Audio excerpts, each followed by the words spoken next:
Hello students, my name is Dharmendra Kumar. Now I am starting to teach you direct and indirect speech. This chapter is basically for the intermediate classes, first year and second year, and for all competitive students. इस chapter से आपको भविष्य में आने वाले competitions में अगर direct indirect चाहे एसएससी हो, चाहे वो आपका बैंक की परीक्षाएं हों और अदर जो भी एग्ज़ाम्स हैं, उसमें आपको इस वीडियो से आपको फ़ायदा मिलने वाला है। मैं आपको बिल्कुल शुरुआत से डायरेक्ट और इनडायरेक्ट स्पीच बताने जा रहा हूँ। आशा करता हूँ कि आपको मेरा ये वीडियो समझ में आएगा। डायरेक्ट एंड इनडायरेक्ट स्पीच मतलब क्या है? प्रत्यक्ष और अप्रत्यक्ष कथन।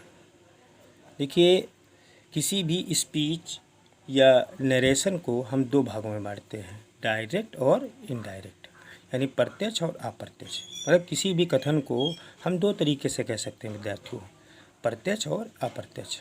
यानी हम किसी बात को सीधे कह सकते हैं और इनडायरेक्टली मतलब उस बात को घुमा के कह सकते हैं।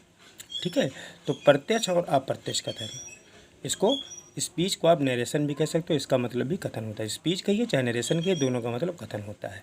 तो इनको दो भागों में बांटा गया, डायरेक्ट और इनडायरेक्ट स्पीच। ठीक है, अब प्रश्न ये उठता है कि डायरेक्ट स्पीच क्या है और इनडायरेक्ट स्पीच क्या है।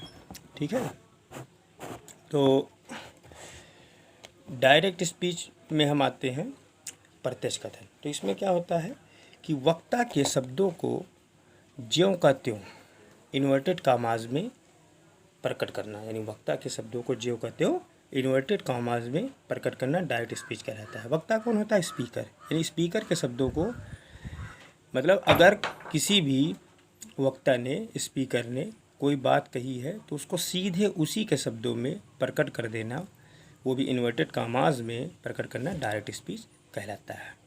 ठीक है, और जैसे हम एक एग्जांपल लेते हैं, यहाँ पे डायरेक्ट में लिखा हुआ है, Tom said to me I am feeling ill. Tom ने मुझसे कहा कि मैं बीमार हूँ। अब हम यहाँ पे ये नहीं कहेंगे कि टॉम ने मुझसे कहा कि मैं बीमार महसूस कर रहा हूँ, ये कहना गलत होगा। ठीक है, टॉम ने मुझसे कहा कि मैं बीमार हूँ।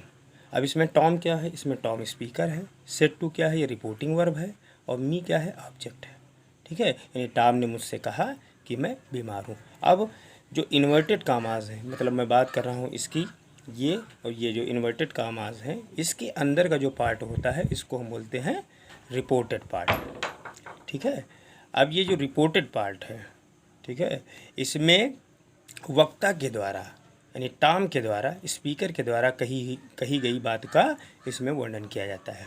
तो टॉम ने मुझसे कहा कि मैं बीमार हूँ, तो टॉम हो गया स्पीकर, सेड टू हो गई रिपोर्टिंग वर्ब, मी हो गया ऑब्जेक्ट। अब ये जो रिपोर्टेड पार्ट, ठीक है, आई एम फीलिंग इल, ये रिपोर्टेड पार्ट है। रिपोर्टेड पार्ट क्या होता है?